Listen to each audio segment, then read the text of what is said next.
Wong sok suci itu paling bahaya dalam sejarah. Ngeling-ngeling santri sing khusuk-khusuk. Mulane mboten iki sejarah. Mulane Kiai Memun, Kiai ngalim rata-rata gedeng santri khusuk dalam hal sejarah. Akhirnya ono kelompok sing sok khusuk, yaiku moh tukaran, ya moh partai, moh kelompok-kelompokan. Ngerasa bener dhewe iku sing disebut kelompok Khawarij. Wong Khawarij iku darani dosa gedhe murtad saking khusuke. Ora ana dosa cilik, kabeh dosa iku gedhe. Mergo dosa iku bentuk pelanggaran terhadap Allah Subhanahu wa taala. Wes entek khusuk wong Khawarij. Ora ana wong khusuk dalam sejarah kaya wong Khawarij. Tapi saking khusuke duwe akibat Ali yo diarani salah, Muawiyah yo diarani salah. Ya kok wong saiki PKB diarani salah, PKNU diarani salah, NU diarani salah, Muhammadiyah diarani salah. Dekne mau klunak-klunuk ning kamar ora tau gawe madrasah, ya ora tau mulang ngaji. Paham nggih? Ya ora tau dadani umat, mau pertuntang-pertuntung. Iku Khawarij, ngono jenenge apa? Khawarij. Saelek-eleke partai iku sering duwe paguyuban, ngrudak-gruduk istighosah mbok gawe sekolahan. Saelek-eleke partai. Saelek-eleke ormas yo sering gerakno masa nganggo kebaikan. Tapi sak soleh-soleh wong dhewean paling klunak-klunuk. Padahal ning nggo madrasah dhewe, nek ora gawe proposal lho. Nek ora ngono donyane entek, padahal donyane mok sapi kuru entek. Iku nggo pondasine tok ora cukup. Nggo pondasine tok mboten apa? Cukup. Wis wong soleh paling apik sak donya, untuk nyali niat gawe masjid lho. Ndadekno pondasine tok tanpa gretok ora ngarah cukup. Nah, ada sing rapati soleh lewat partai, proposal sana sini masjidnya jadi mewah, mbok duit subhat, mbok haram, mbok abang, mbok ijo, bos. Akhirnya wong Khawarij gawe satu kelompok sing ngalalno darai Ali, yo ngalalno darai Muawiyah. Akhirnya matek dipateni wong Khawarij. Sampai sekarang. Para teroris, para bom bunuh diri itu rata-rata berangkat dari orang yang sudah anti sama kepartaian, anti sama golongan, merasa suci sendiri, kemudian banyak terjadi bom bunuh diri dan sebagainya. Itu sejarahnya panjang. Memang samu gampang tapi urip ya. Sebab itu semenjak itu sudah ulama-ulama itu tidak senang sama orang yang merasa sok suci sendiri, benar. Loh, saya sering ditanya, Gus, sampean itu kan tidak berpartai. Terus kalau organisasi di Indonesia yang sampean ikuti apa? Tak jawab. Asal NU atau Muhammadiyah itu mayoritas, saya hanya ada di antara dua itu. Asal mayoritas, masih mayoritas. Soal aku tidak pengurus, memang tidak pengurus, tapi saya milih di antara NU atau Muhammadiyah. Asal masih mayoritas. Secara organisasi lah. Bahwa per detail perilaku kita karena kita punya ilmu, ya mungkin kita punya keekhasan sesuai kapasitas masing. Tapi kita harus milih salah satu NU atau Muhammadiyah. Karena ya Nabi sering pesan lahirul muslimin wa man sadza fin nar alaikum bil jamaah fa inna yadawahi ma'al jamaah wa man sadza fin nar. Kamu harus ikut kelompok mayoritas. Kamu enggak boleh hidup sendiri. Wa man sadza fin nar, yang merasa benar sendiri masuk neraka. Ya karena itu tadi, ada madrasah karena dibikin kelompok NU. Nanti ada sekolahan modern yang menjadi izzatil Islam wal muslimin melawan wong Kristen atau wong fasik, ya sekolahan Muhammadiyah. Ngerono madrasah, ono turutan, ono lagar penceng, jasane wong NU. Ono sekolahan sing iso bersaing mbek non muslim wae Muhammadiyah. Ya itu saja kita. Karena kalau tidak direduksi begini, kita akan ikut kelompok-kelompok kecil yang merasa benar sendiri.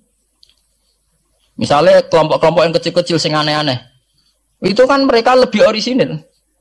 Tapi orisinil kelompok kecil itu luwih ngeri. Misalnya kayak kemarin ada kelompok An-Nazir. An-Nazir mungkin dia bisa ngepas no dawe Nabi. Yang sing rambutnya diping lho. Sing tenggene japos bodone beda mek bodo kita. Saya tuh pernah melihat di Metro, ini cerita intelektual. Pernah lihat di Metro wawancaranya ketua Jamaah An-Nazir.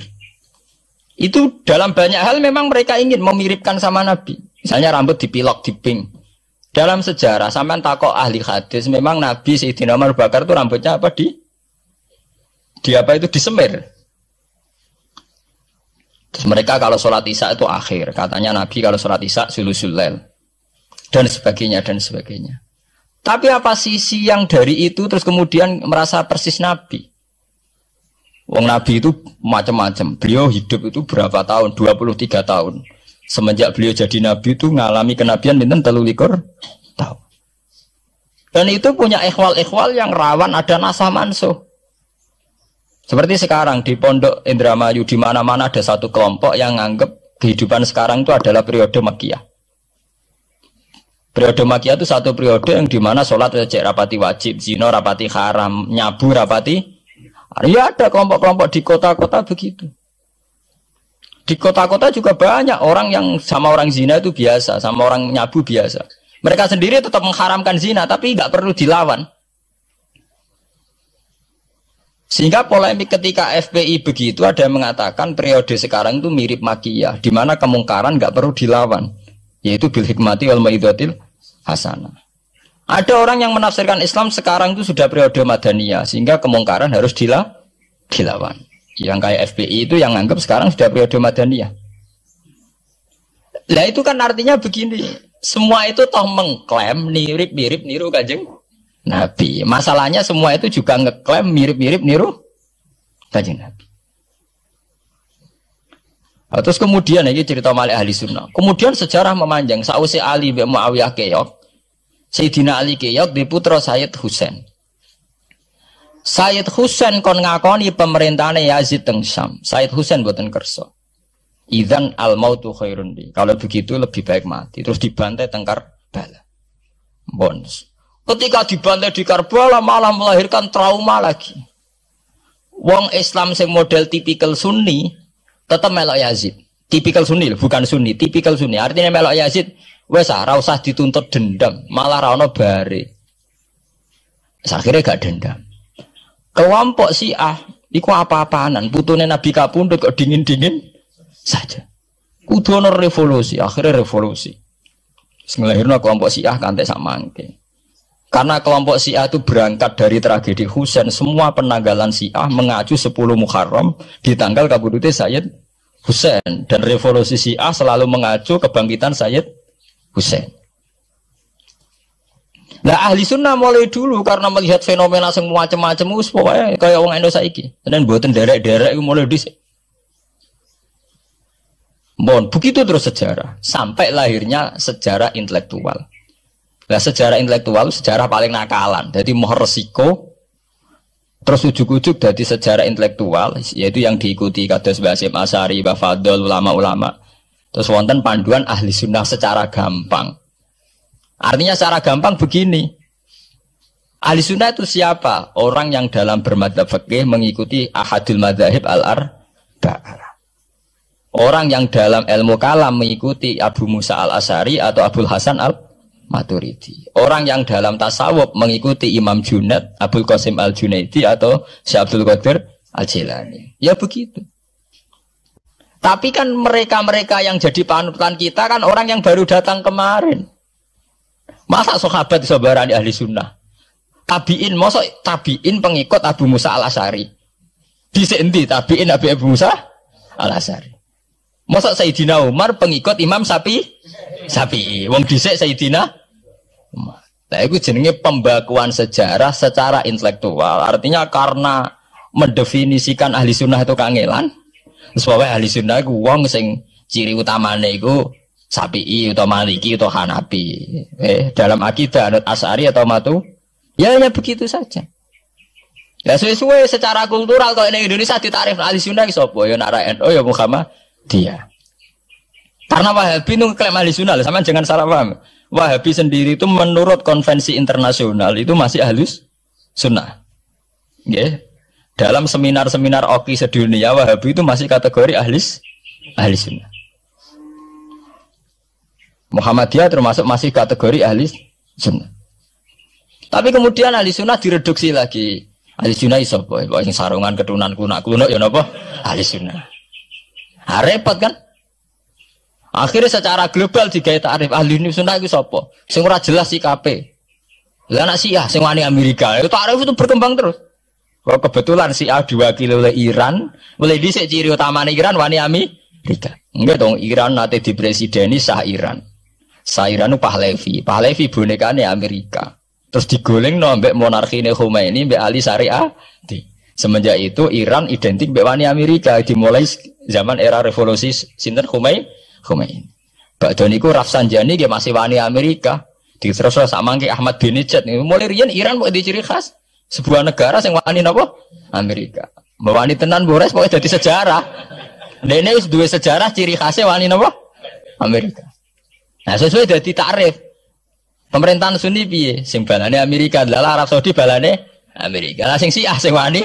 Lah sesuai tarifnya sampean misalnya Amerika runtuh sing kuat Cina. Lah itulah kehidupan intelektual. Kehidupan intelektual itu akan selalu berkembang. Dan kita sebagai ulama, sebagai orang yang ngerti Quran harus membaca itu terus fenomena itu, fenomena pergeseran-pergeseran itu. Lah sampai anak menangi lah jenenge kiai ra ketunan koyo muruah. Ya menangi ketika ra ketunan dimulai tradisi PBNU sing tukang kiai desa mesti anak buahe PBNU. Lah genge sing Jakarta ora tau ketunan, kewapok. Lah takano bahasa Kur, jenenge riyen kiai jajar wong wedok UF. Suwe-suwe wala-wali zaman ketuane kiai rak PBNU. PBNU ini jajar-jajar Megawati. Sering metuki samu wedok do salah, man nyoro sing kiai desa. Dikritik ku atasan, ra dikritik keyakinane dekne ora pas kiai jajar wong wedok ora lara.